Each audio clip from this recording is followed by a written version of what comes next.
افغانستان میں امریکہ کی ذلت آمیز شکست کے باوجود پاکستان ہی نہیں بلکہ دنیا بھر میں امریکی نمک خوار یا ٹیکنالوجی پرست مشرکین اپنے خواب و خیال کی دنیا میں امریکہ کو فاتح قرار دیے بیٹھے ہیں۔ جن لوگوں نے پری اسکول کے زمانے سے امریکی اور یورپی تہذیب و ثقافت کو اوڑھنا شروع کیا تھا اور عمر کے ساتھ ساتھ مغربی طرز زندگی کے ہر بت کو تعریفی نگاہوں سے دیکھا تھا، ایسے لوگوں کے سامنے امریکہ اور اس کی ٹیکنالوجی کا بت دھڑام سے گر کر کرچی کرچی بھی کیوں نہ ہو جائے، وہ اس میں اس کی کوئی نہ کوئی توجیہ ضرور نکال لیتے ہیں۔ کابل میں طالبان کے فاتحانہ داخلے کے دن میرے ملک کا یہ نمک خوار امریکی نواز طبقہ یہ راگ الاپ رہا تھا کہ امریکہ نے تو افغانستان میں اپنے مقاصد حاصل کر لیے تھے، وہ اسامہ بن لادن کے پیچھے آیا تھا، اسے شہید کر دیا گیا، اور ساتھ ہی وہ القاعدہ کے خاتمے کے لیے آیا تھا اور اس نے القاعدہ کی کمر توڑ کر رکھ دی ہے۔ اب تو اس نے جانا ہی تھا، چلا گیا۔ پاکستان میں اس طرح بے پر کی اڑانے اور حقائق سے ماورا گفتگو کرنے والے یونیورسٹیوں، این جی اوز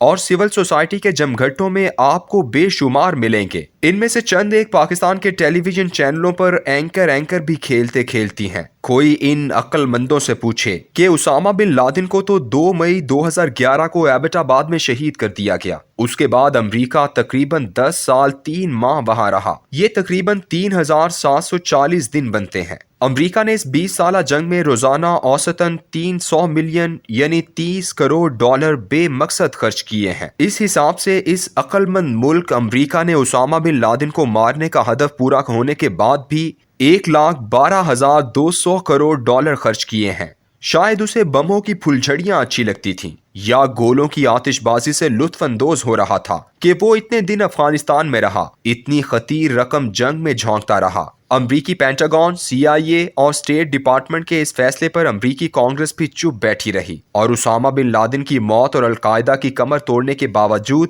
افغانستان میں سرمایہ برباد کرنے کی منظوری دیتی رہی۔ اس جنگ کی ایک خوفناک حقیقت ایسی ہے جو امریکی اور عالمی عسکری اتحاد کے منہ پر صدیوں تک کالک کی طرح چسپاں رہے گی، اور وہ یہ کہ جس افغانستان میں اکتوبر 2001 کو امریکہ اور نیٹو اس لیے داخل ہوئے تھے کہ ہم اس سرزمین کو القاعدہ سے پاک کریں گے تاکہ وہ اسے امریکہ کے خلاف استعمال نہ کر سکے، وہ امریکی جاتے ہوئے ایسا کچھ نہ کر سکے، اور انہوں نے اس کی ضمانت طالبان سے لی کہ وہ اپنی سرزمین کو امریکہ کے خلاف استعمال نہیں ہونے دیں گے۔ یہ عالی دماغ امریکہ پرست دانشور ایک اور منطق بھی جھاڑتے ہیں کہ دیکھو اس جنگ میں امریکہ کا کیا بگڑا، لیکن افغانوں نے امریکہ سے لڑ کر اپنا ملک تباہ کروا لیا۔ یہ امریکہ پرستی کی انتہا ہے۔ امریکی بت کو پرستش کی نگاہوں سے دیکھنے والوں کو اندازہ تک نہیں ہوتا کہ یہ بت بالکل کھوکھلا ہو چکا ہے اور ایک دن اپنے قدموں میں ہی ویسے ہی گر جائے گا جیسے 1992 میں دوسری بڑی عالمی قوت سوویت یونین گری تھی۔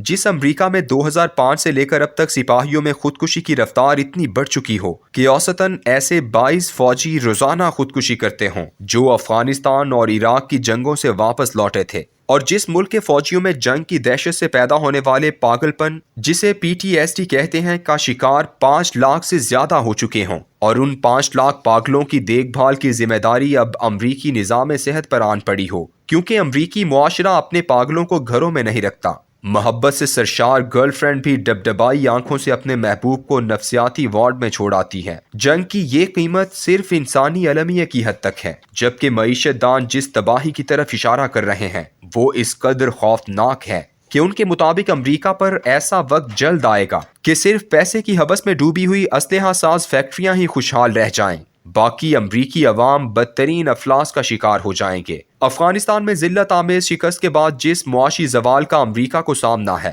اس کا حل بہت خوفناک اور ظالمانہ تجویز کیا جا رہا ہے۔ اس کو ملٹری کینیزم کہتے ہیں، یعنی ایک ایسی معاشی پالیسی جس کے تحت حکومت اپنی فوجی، عسکری اور اسلحہ جاتی اخراجات کو بڑھاتی ہے، جس کے نتیجے میں ملک میں معاشی ترقی آتی ہے۔ یہ دراصل قدیم معاشی ماڈل ہے جو کینز نے دیا تھا کہ صنعتی ترقی کا ایک رس ٹپکنے والا اثر ہوتا ہے، یعنی جب سرمایہ دار کا پیالہ بھر جاتا ہے تو دولت اس کے کناروں سے چھلکنے لگتی ہے اور یوں غریب آدمی بھی مستفید ہوتا ہے۔ امریکی اسلحہ ساز کمپنیاں جنہوں نے افغانستان کی جنگ سے تقریباً 1,500 ارب ڈالرز کمائے ہیں، وہ اب اپنے پالتو سیاستدانوں اور زیر اثر تھنک ٹینکوں کے ذریعے یہ تصور عام کر رہی ہیں کہ اگر امریکہ نے جنگ کرنا چھوڑ دیا تو امریکی معیشت بالکل بیٹھ جائے گی۔ اسلحہ ساز فیکٹریاں دن رات چلتی ہیں تو کروڑوں لوگوں کو رزق فراہم کرتی ہیں اور امریکی حکومت کی جھولی ٹیکسوں سے بھر دیتی ہیں۔ یہی وجہ ہے کہ امریکہ نے افغانستان سے نکلنے سے کئی ماہ پہلے ہی اپنا اگلا میدان جنگ منتخب کر لیا تھا، اور پینٹاگون کی نومبر میں آنے والی انڈو پیسیفک حکمت عملی میں بتا دیا گیا تھا کہ اگلا میدان جنگ